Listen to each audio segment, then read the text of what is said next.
Okay, we've got here what you might call an inspection, real estate deal. Now, the seller did not hire us, so we really cannot work on this unit. We can't put gauges on it. All we can do is kind of turn it on, listen to it, maybe take some readings and run it and give some advice. So we're a little bit limited in these cases, and since the seller didn't hire us, we're not going to show much of the house, but nothing identifying anyway. But let's see if we can take a look at the units.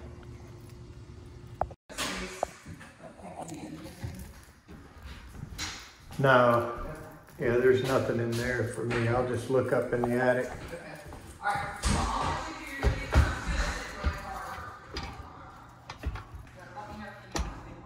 Okay, thank you. Yeah, that's one of the agents. I'm not sure if that's the buying or selling agent, but either way, they had to come let us in. And the prospective new buyer, of course, would like advice and, you know, kind of an evaluation. So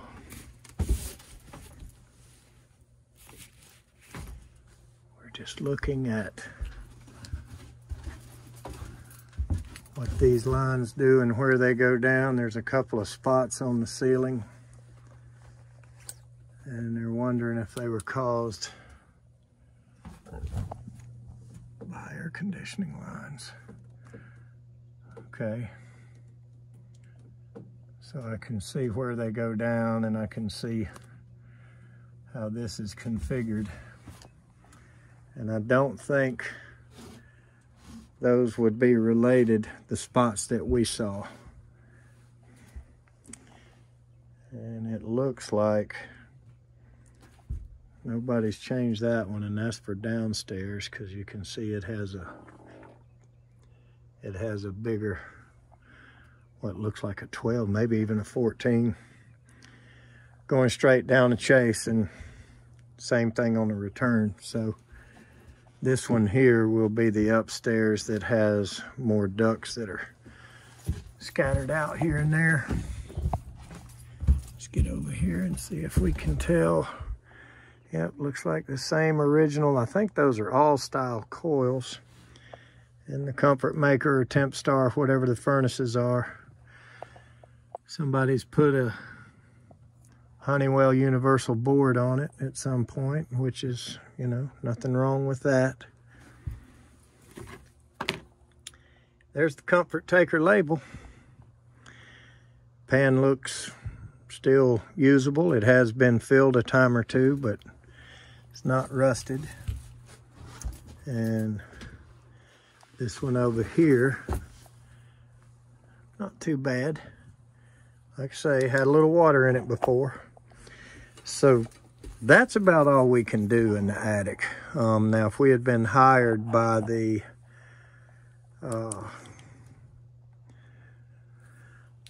seller that actually owns it, we could put gauges on them, turn them on, do a little more. Let's see where that light is, because those two right there obviously go to the furnaces. So I don't know how they turn this light on. Must be down here. It was on when I got here.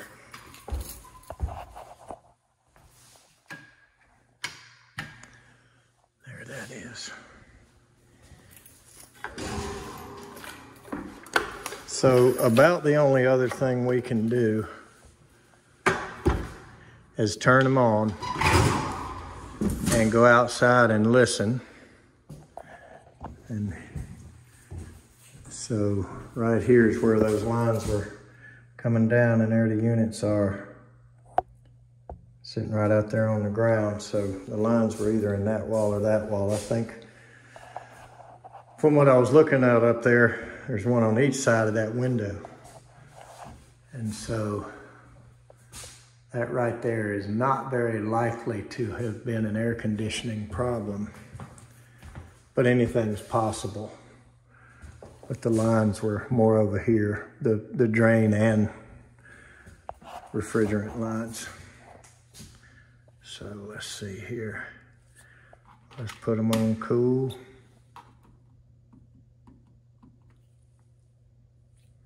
And run them on down a little bit.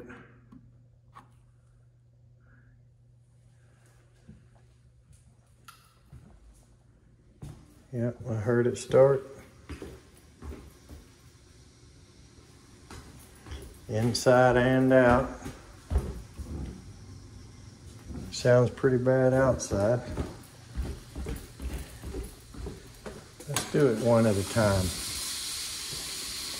since that one sounds so bad. It actually sounds like a stick or something in it. So I'll take the liberty to work on it that much. Take that stick out of there. Boy, that's a sticker bush too. They need to cut that down. But now once you got out of there, she sounds pretty good. I feel warm air. I feel the typical symptom of the ICP clogged coil that throws the air that way.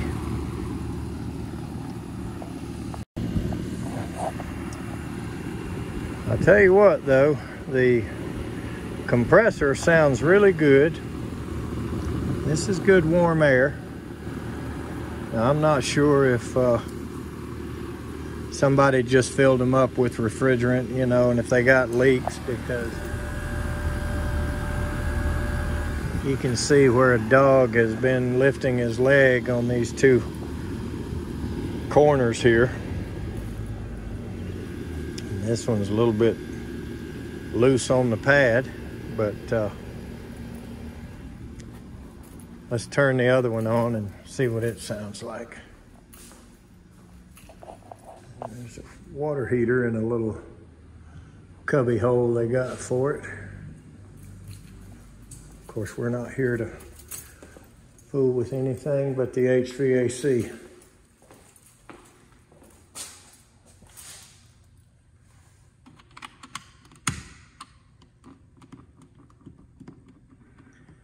And we're gonna have to run it way down to get it to turn on. And I think I hear it additionally running out here.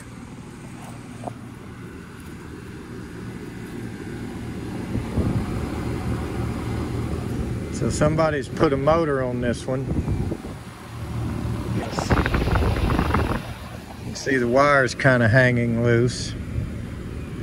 The coils look pretty bad outdoors. And that one's still got its piece of conduit. This one's been worked on, or probably just a motor replacement, but didn't put the conduit back in it.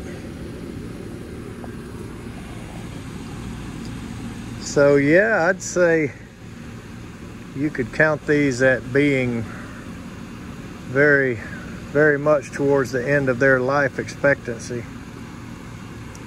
Their life cycle, however you want to put that.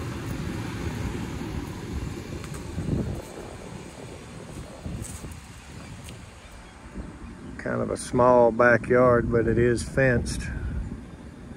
Fence is pretty old. Anyway, they're both kind of crooked and shaking loose, and I can't put gauges on them. This one really isn't blowing out much warm air like that one is. Of course, it's hotter upstairs, but we should be getting more than that.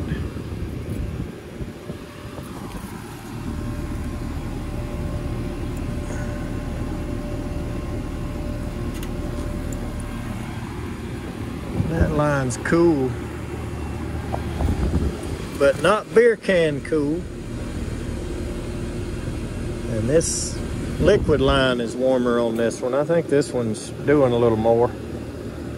And these coils, I tell you, on a hot day, I'm quite sure they're not taking all the heat off the refrigerant like they're supposed to.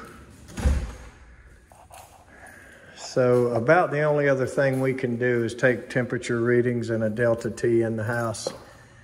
And I'm gonna go out here and talk to her and find out exactly what her and her buyer have in mind and decide what we're gonna do, if anything.